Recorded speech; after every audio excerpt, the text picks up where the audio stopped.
Well, hello, friends, and welcome to the show. Happy Tuesday. I hope you guys have had a beautiful weekend coming into a new week. Of course, very busy, right? It's kind of like for some of your kids are back in school, some of you are still waiting to go back to college, but wherever you're tuning in, thanks so much for joining. Let's get started. Welcome to Level Up with Winnie Sun.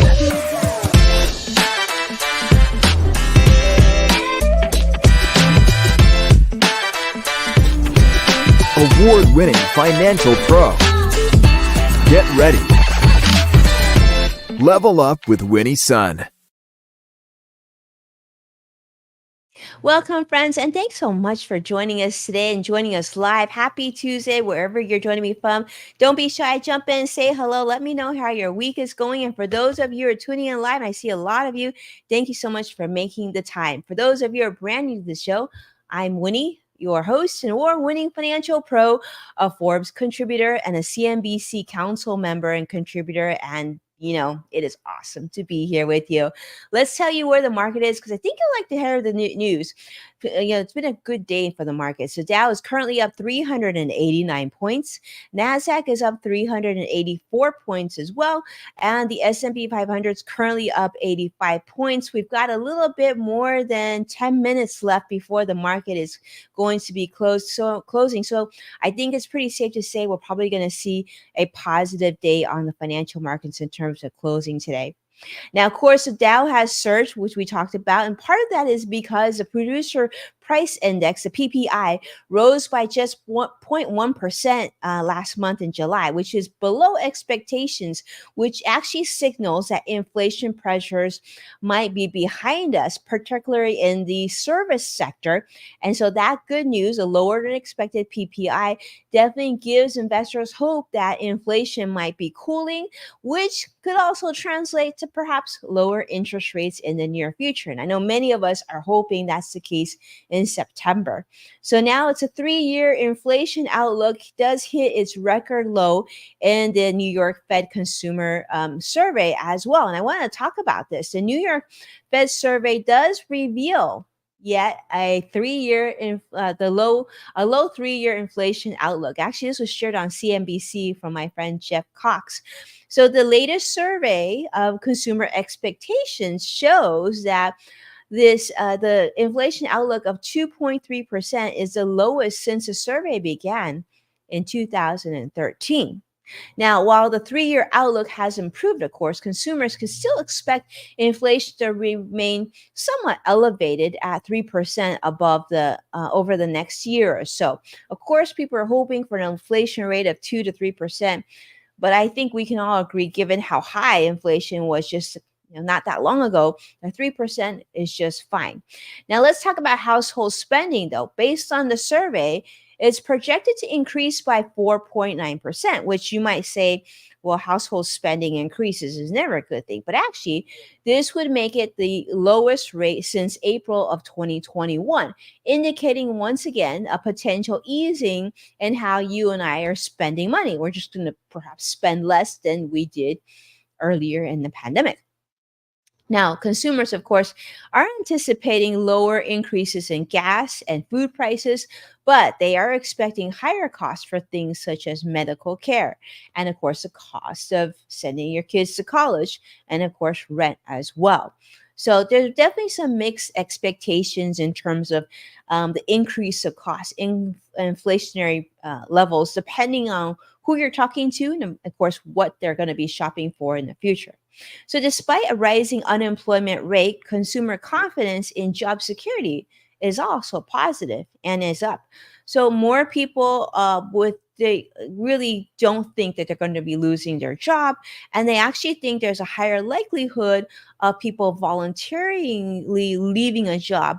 So, having the choice to be able to leave the job to do something else versus the company letting them go. And the survey actually suggests that the Federal Reserve may actually be closer to achieving its inflation goals, which of course could influence positively to decreasing interest rates next month in September, which is something I think that is very much sort of banked into the financial markets today because we've been talking that for some time. And speaking of things that are big, this is a big one that's been trending today. I don't know if you heard about that. For those of you who've been to a Starbucks lately, or you've been to a Chipotle lately, you might feel like your experience is somewhat different at the two locations, or maybe depending on your neighborhood, it's not that different. There's an article that came out of Axios, and actually, there's many articles on the different financial publications about this. Starbucks has, in fact, appointed a brand new CEO, and this CEO is not actually brand new. Actually, has had some traction. In fact, Brian Niccolo, who was the CEO of Chipotle, is now going to be the new chairman and CEO starting September 9th of Starbucks. Now, Starbucks, of course, for those of you who've been to a Starbucks lately, you may have experiences, but let me know how your experience has been when you've been to Starbucks lately. Has it been just as good? Has it been different? Has there things that you feel like could improve? Well, Starbucks says that they've been struggling with declining sales and, of course, pressure from activist investors. And, there's been a lot of pressure in terms of changing leadership. So they've now brought in the CEO previously of Chipotle. Now, of course, this CEO, Brian, has been very, very successful at Chipotle, introducing new safety protocols, making operations much more modern, and significantly boosting business during his tenure at Chipotle. So they're saying that this could be a good thing, and people are many people are watching this very closely, and they're looking forward to seeing what the new CEO will bring to the company. And of course, former CEO Howard Schultz of Starbucks, of course, is iconic. So we'll see how this new change will come to be. And for those of you who've been to Starbucks lately, how do you feel about this? Do you think this is a great decision? Not a great decision? Curious to see how you feel about that. I definitely see Melanie joining us on LinkedIn Live. Thank you so much for joining us from Los Angeles. Beautiful. Weather's great today, so it's great to see you there. I see many of you joining us on Twitter and Facebook and Instagram, everywhere. Thank you so much for being here. All right, the next story I wanted to share with you, of course, is a change coming and being introduced by the Biden administration. The U.S. government has a new initiative, and they're hoping to really make a change that they think will better the way that we spend, and most importantly, the better in terms of our time. The U.S. government has launched the Time is Money initiative. I don't know about you. I absolutely agree with this. Time is definitely money, right? So they're trying to make it even easier for you and I to unsubscribe from memberships and reoccurring services, saying that it's just too much work.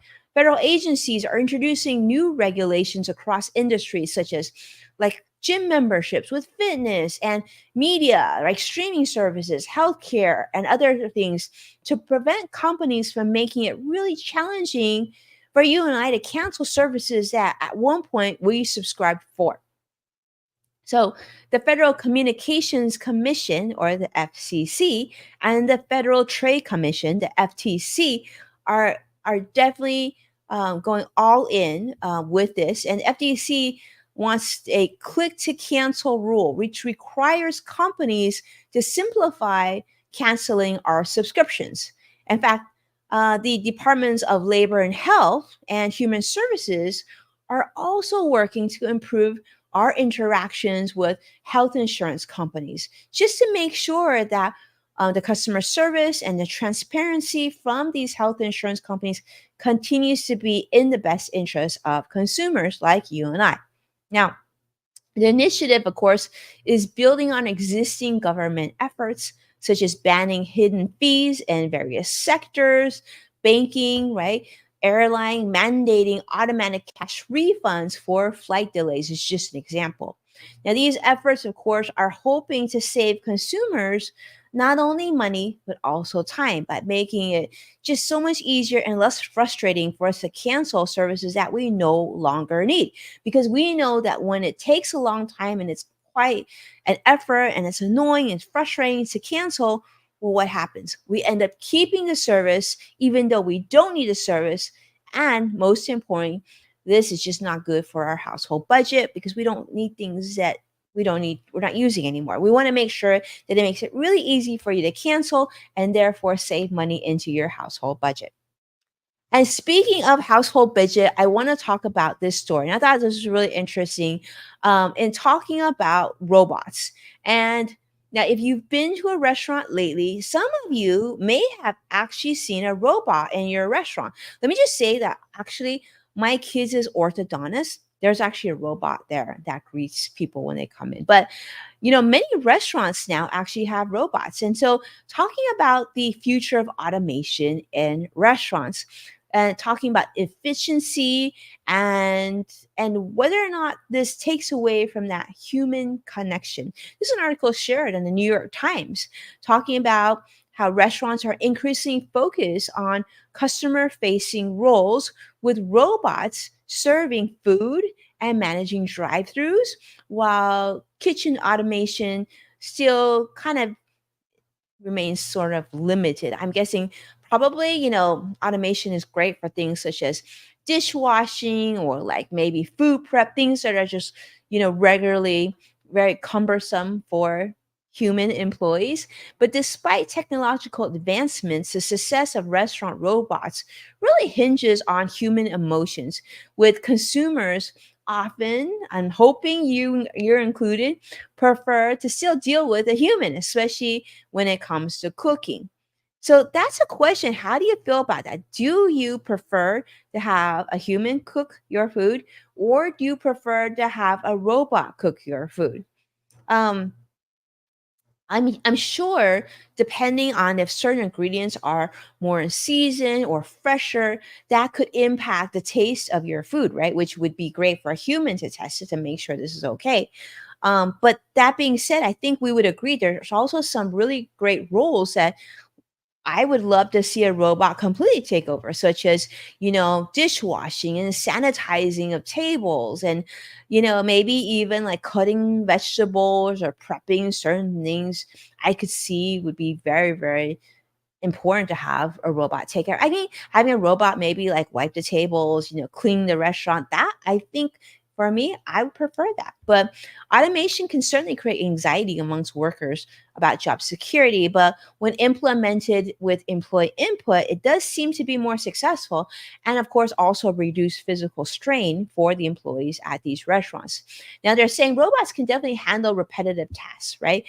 But in complex kitchen environments, consumers still have an expectation that, humans are cooking the food. There's still a lot of roles within the restaurant, that customer service experience, how they make you feel. They're saying so that still makes full automation difficult, which I don't necessarily think that's a bad thing. I do think it's great to have maybe a partnership of robots and humans, and so that the customer has that full 360 experience. So, requiring most restaurants are saying they're probably going to need a hybrid human robot collaboration. And of course, with rising labor costs and economic benefits of driving interest into automation, there's going to be maybe more automation in certain regions with higher minimum wages, perhaps, where robots can offer a continuous operation without taking breaks and taking vacation or sick pay or sick days, right? Things like that. So customers, I feel like, are quite divided on the topic of robot assistants. So I'm curious to see how you feel about that. I do see Melanie making comments as this would be very helpful because, as you know, it's very difficult to cancel, talking about the subscription story that we just talked about. And thank you so much for your kind comment. Yeah, happy to share that. And I think it's important. I think it's important that we talk about that because it's not just about saving junk fees at the bank, credit cards, travel, airline fees, but also absolutely time is money. And if they make it really hard to unsubscribe and make it so easy to subscribe, this also costs us as Americans money, which does lead to us not having the economic means to pay for other things that are really important, like retirement and healthcare costs and education costs for our kids and things like that. So thank you so much, Melanie, for that feedback. But yes, back to this automated cooking. Curious to think how you feel about this. Let me just say that if there's more automation of cooking in restaurants, I can only imagine that they would come up with a simpler or less expensive option that perhaps we can bring into our kitchens at home. Which I don't know about you, but as a parent of three kids, that to me would be absolutely the biggest level up. And with that, let's take a look at the market. It just literally closed right now. The Dow closed up 406 points. Nasdaq also closed up 407 points. We love to hear that. And the S&P 500 closed up 90 points as well. So positive across the board, like we thought would happen. So that's awesome. Do me a favor, my friends, hit that like button and make sure to subscribe so you can stay updated on all the latest business content. Of course, to watch past full episodes of Level Up with Winnie Sun, please check out NASDAQ, Amazon Fire, Samsung, LG, Roku, and many other streaming platforms. And of course, all the newest and latest stories and shows are shared on my social media platforms where you are currently with me on. And of course, thank you so much for sharing the show and sharing the episodes online. Make sure to tag at Winnie Sun so I can make sure to thank you on a future episode. And with that, thank you so much for being here. We have a lot more coming to you this week. So be well. I'll see you again very soon. Take care now. Bye.